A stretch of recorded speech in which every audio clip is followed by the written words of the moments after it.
Today we're looking at an 06 Chevy 2500 pickup that has a power steering leak.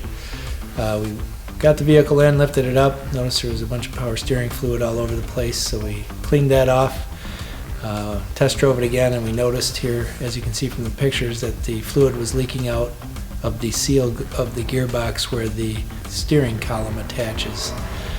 We told the customer he would need a new gearbox to solve the issue. Went ahead and put a new gearbox in for him and test drove it to make sure all the leaks were taken care of. The car was back to normal, not leaking fluid as it should be. So if you notice some puddles underneath your car in your garage or wherever you park normally and you're not sure where they're coming from, please feel free to give us a call. We offer free inspection.